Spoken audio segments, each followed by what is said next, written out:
Hello, my name is Juan, or whatever name I have in the future. I'm not too sure. I might change it, I might not. I don't care. But to sketch a body, you have to use the same principle as sketching a head, in that you would use probably the base color. And sketching a human body, it depends if you want it super cartoony or not, but I guess this will be somewhat realistic, not really. So to sketch a body, you just have to first you have to draw out the spine. So right about here is where the spine will start, and then kind of you have to imagine how your neck is shaped. And it kind of curves and then goes back to the original position. That's a bit exaggerated, don't really want that much. So first you have to draw out the spine. So right about here is where the spine will start, and then kind of you have to imagine how your neck is shaped. And it kind of curves and then goes back to the original position. That's a bit exaggerated, don't really want that much. So that's not right either. Hold on.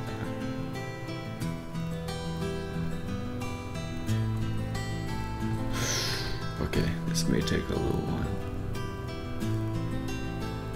Not that much, but okay. There we go. So here's where the neck is, and you will add that later, but it's kind of bent because that's how your neck is if you feel it right now. It's kind of bent inward.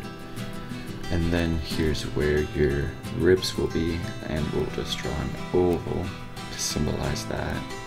And if you want, you can put in like something to convey shape of the rib and all that jazz, if you really want to.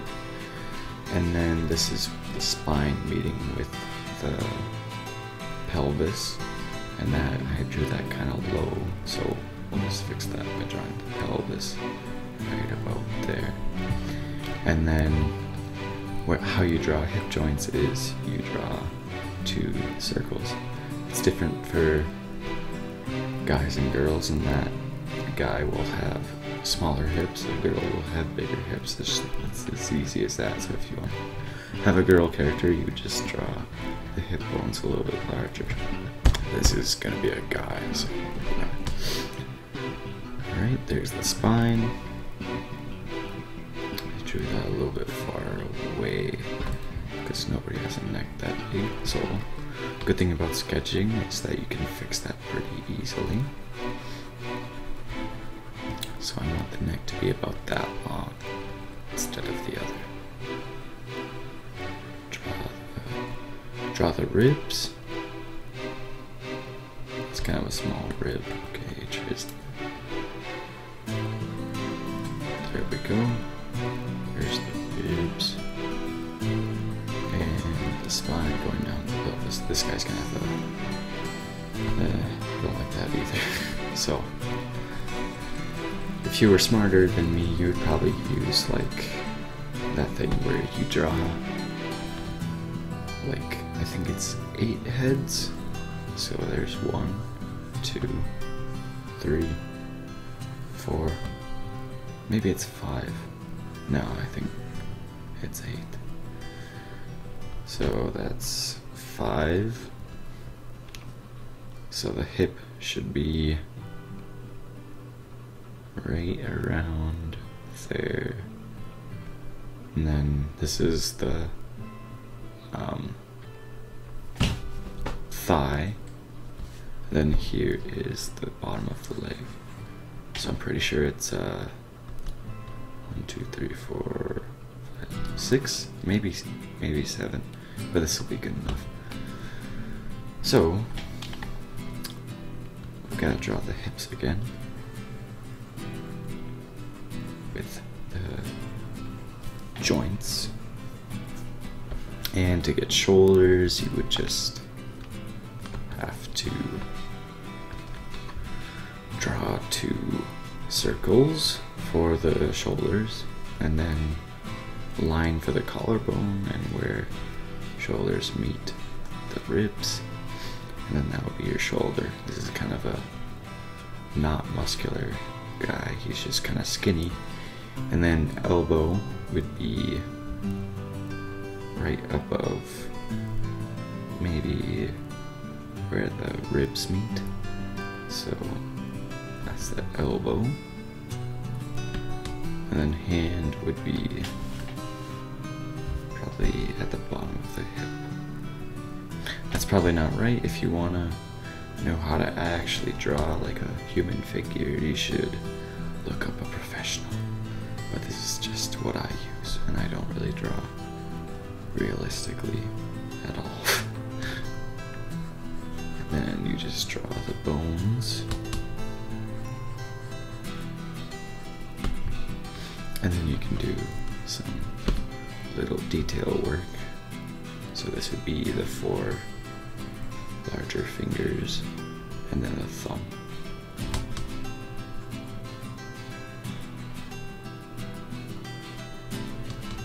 Okay. So his head's kind of disproportionate. I could probably fix that if I wanted to, but I don't need to because it's a cartoon. Alright, now that I think about it, I'm pretty sure it is, oops, I'm pretty sure it's more than that, because if you drew legs that short, it wouldn't make much sense. 1, 2, 3, 4, 5, alright, maybe it's 7 heads, it's probably 8, I remember 8 for some reason, but this will work just the same. So we'll draw the knee right below the 5th head. And then we'll draw the ankle right like 3/4 into the 7th head.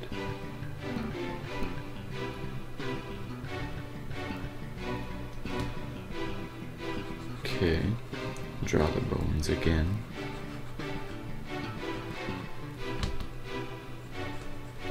He's gonna have kind of a lanky figure, I guess. That's alright.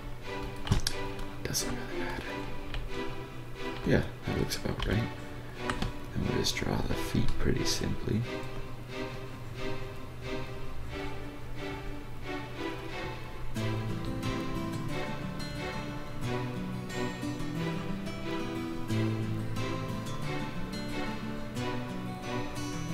There we go.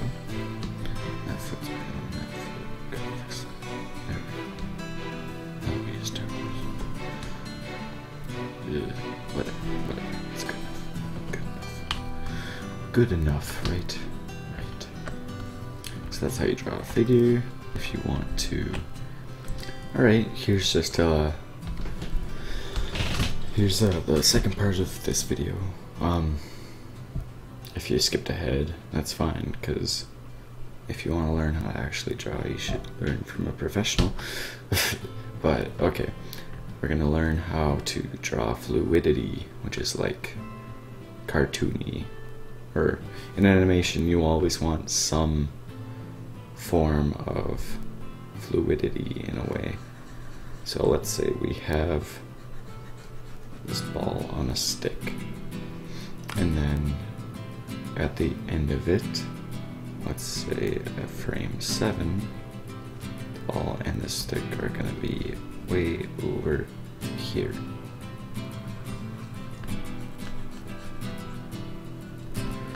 So, what's different between fluidity and static motion is static motion will look something more like the animation in the previous episode where it was just a ball moving, which doesn't appear as nice. So here's just a quick example. It's just a stick moving, which doesn't look very fun, I guess. So let's get rid of that and make this a little bit more interesting.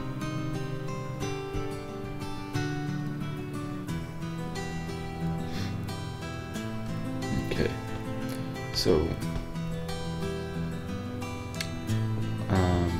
to make anything appear more cartoony or animated, I guess, you would have to exaggerate the motion. So if you have a big ball on a skinny stick, you would, even if it's like a metal rock, you would make it appear like the stick is bending and the ball has some weight to it.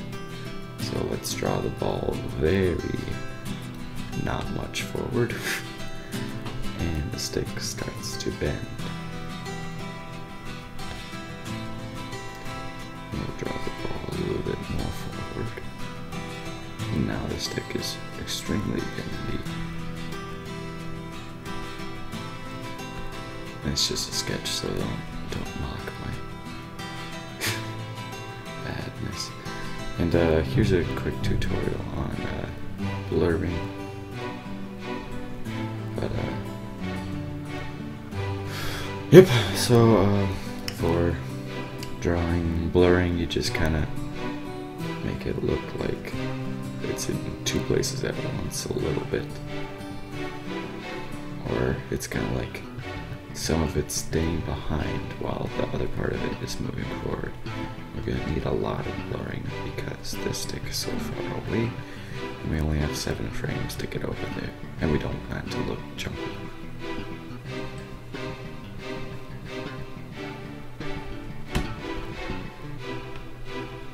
So final frame, you're gonna have to be pretty close. And I realize now that that's not gonna work because you also have to imagine it like a spring, and a spring wouldn't just stop on a dime, it would be more like springy. So I'm gonna have to get rid of this frame, put in a new one where the stick is stationary, except the head should have a little bit more blurring because that's a big difference in distance. And now we will have the stick snap back into place in the final location. So